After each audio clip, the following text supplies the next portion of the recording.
So yes all students, I welcome you back. And ಒಬ್ಬರು ಕೇಳ್ತಿದ್ದಾರೆ, ma'am M3 previous paper repeat ಬರುತ್ತಾ, back paper tough ಬರುತ್ತಾ? See, it is not up to us.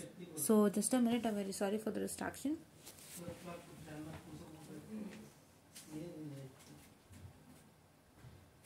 So actually M3 back paper I can't predict. ನಾನಂತೂ predict ಮಾಡೋಕ್ಕಾಗಲ್ಲ, ನೀವು ಕೂಡ ಮಾಡೋಕ್ಕಾಗಲ್ಲ at the same time, right? So it is according to the paper setter who sets it. So ಹಾಗಾಗಿ ನಿಮಗೆ previous paper repeat ಬರೋದು ತುಂಬ chances ಕಡಿಮೆ ಇದೆ. 100%. See, problems you can't expect that previous ಪೇಪರಿಂದನೇ ರಿಪೀಟ್ ಬರುತ್ತೆ ಅಂತ, right?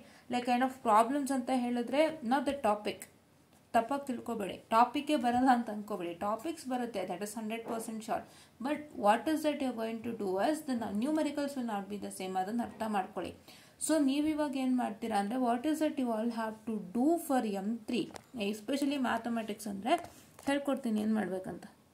And I'll upload this in Telegram to one who's having M3 backlog. Telegram ಚಾನಲಲ್ಲಿರೋರು ದಯವಿಟ್ಟು ಯುಟಿಲೈಸ್ ಮಾಡ್ಕೊಳ್ಳಿ, irrespective of any scheme and any mathematics, right? 15th ಆಗ್ಬೋದು, 17th ಆಗ್ಬೋದು, 20th ಆಗ್ಬೋದು, 18th ಆಗ್ಬೋದು, 22nd ಆಗ್ಬೋದು, 21st ಆಗ್ಬೋದು. It's up to the mathematics that you have. Okay, yeah. So ಏನಂತ ಹೇಳಿದ್ರೆ, ಒಂದು ಮಾಡ್ಯೂಲ್ ತಗೊಳ್ಳಿ, ಟೇಕ್ ಅಪ್ ಅ ಮಾಡ್ಯೂಲ್.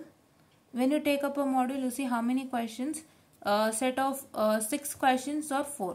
6 ಹೆಂಗಾಗುತ್ತೆ ಅಂದರೆ 1A 1B 1C 2A 2B 2C 6 question ಆಯಿತು. ಇಲ್ಲ 1A 1B 2A 2B comprising 4 questions. ಕರೆಕ್ಟಾ? ಎಸ್. ಸೊ ಏನಾಗುತ್ತೆ, what does it happens as, so in that you just check with what are all the questions that have come for exam. Especially first you need to concentrate on derivation if there is any derivation in mathematics. So derivation concentrate ಮಾಡಿ first, then concentrate with the problem, see through that from which topics the problems have come from.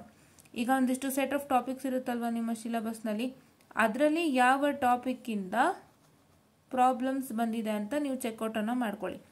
After you do checkout that, ಅದು ನೀವು checkout ಮಾಡಿದ ತಕ್ಷಣ ನೀವೇನು ಮಾಡಬೇಕು ಅಂತ ಹೇಳಿದ್ರೆ, you need to work on those topics more first. ನಿಮ್ಮ vast ಸಿಲೆಬಸ್ನಲ್ಲಿ ಕೆಲವೊಂದು ಮಾಡ್ಯೂಲ್ ತುಂಬ ವಾಸ್ಟ್ ಇರುತ್ತೆ. ಸೊ ಆ ಮಾಡ್ಯೂಲ್ನಲ್ಲಿ ಯಾವ ಯಾವ ಟಾಪಿಕ್ಸಿಂದ ಕ್ವಶನ್ಸ್ ಕೊಟ್ಟಿದ್ದಾರೆ and from which topic the questions have been repeatedly come. Numericals 100% change, but topic is the same. ಅದು ಹೇಳ್ತಾ ಇದ್ದೀನಿ, ನ್ಯೂಮರಿಕಲ್ಸ್ ಅದೇ ಬರುತ್ತೆ ಅಂತ ಯಾರು ನಂಬ್ಕೋಬೇಡಿ, ಅದಾಗೋದು ಇಲ್ಲ. Yeah, and from which topic, okay. So from which topic ನಿಮಗೆ ಕ್ವೆಶನ್ಸ್ ರಿಪೀಟೆಡ್ ಆಗಿ ಬರ್ತಾ ಇದೆ, ಅದೆಲ್ಲ ಲಿಸ್ಟ್ ಮಾಡಿಕೊಂಡು start practising that. This is applicable to all the modules that you have to follow. ಓಕೆನಾ? And then you are going to start working on it. But when you work on it, please to make sure that to start with the easiest modules. ಯಾವ್ದು easy, ಯಾವ್ದು ಕಷ್ಟ ನಂಗೆ ಗೊತ್ತಿಲ್ಲ, ಮ್ಯಾಥಮೆಟಿಕ್ಸೇ idea ಇಲ್ಲ, but ಇಷ್ಟು general ಆಗಿ ನಾನು idea ಕೊಡ್ತಾ ಇದ್ದೀನಿ. In general I am giving U N idea.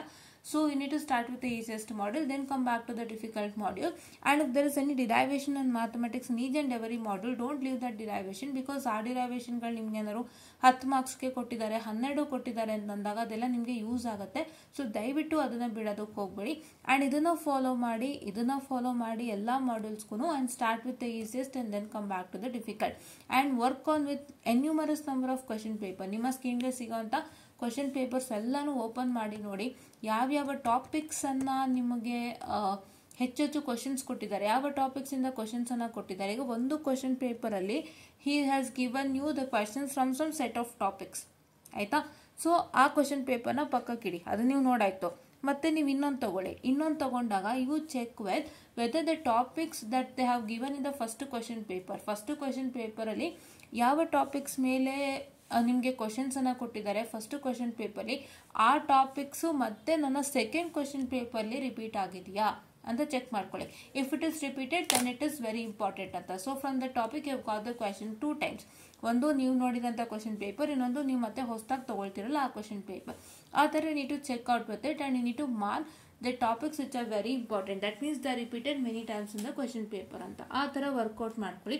List ರಿಪೀಟೆಡ್ಗೆ you also have to give importance, because least repeated ಕೂಡ ಒಂದೊಂದ್ಸತಿ ಬಂದ್ಬಿಡುತ್ತೆ. ಬಿಕಾಸ್ ಇಲ್ಲಿ always check with the question papers ಅನ್ಸಿ ಯಾವ ಟಾಪಿಕ್ ನಾನು ಕೊಟ್ಟಿಲ್ಲ ಅಂತ. ಸೊ ಇದು ನಾನು ಕೊಟ್ಟೇ ಇಲ್ವಲ್ಲ, ಈ ಸತಿ ಇದೇ ಕೊಡೋಣ ಅಂತ ಹೇಳಿ ಮತ್ತೆ ನಾನು ಅದೇ ಕೊಡೋದು ಸ್ಟೂಡೆಂಟ್ಸ್ಗೆ ಅಂತ ಹೇಳಿ ಎಷ್ಟೋ ಸಲ ಏನು ಮಾಡ್ತಾರೆ, ಕೊಟ್ಟಿದ್ದರ ಟಾಪಿಕ್ಸ್ನೇ ಕೊಡೋವಂಥದ್ದುಂಟು. ಸೊ ಹಾಗಾಗಿ ಅದನ್ನು ನೀವು ದಯವಿಟ್ಟು ಓದಿ ಬಿಡಬೇಡಿ, ಬಿಕಾಸ್ ಅದರಿಂದ ಪ್ರಾಬ್ಲಮ್ ಆಗಿರೋದು ಉಂಟು, I have seen. So please don't go into that much extent. ಅದು ಕೊಟ್ಟೇ ಇಲ್ಲ ಅಂತ ಬಿಡಬೇಡಿ, ಅದನ್ನ ಈ ಸಲ ಕೊಟ್ಟರು ಕೊಡ್ಬೋದು. So please to make sure that you also work it out on that, and this is applicable for all the modules. Please to remember. So this is what is us about to tell you. ಇಷ್ಟೊಂದು follow ಮಾಡಿ ಸಾಕು. Previous ಇಯರ್ದು repeat ಅಂದರೆ topics ಮೇಲೆ questions ಬರುತ್ತೆ, but that numbers will be the change, and you have to work more and more problems. It is that you all have to do. Okay, this is what is I was about to tell you anta ಹೇಳ್ತಾ. Hope your doubt got cleared, and I'll just wind up this session, and thank you.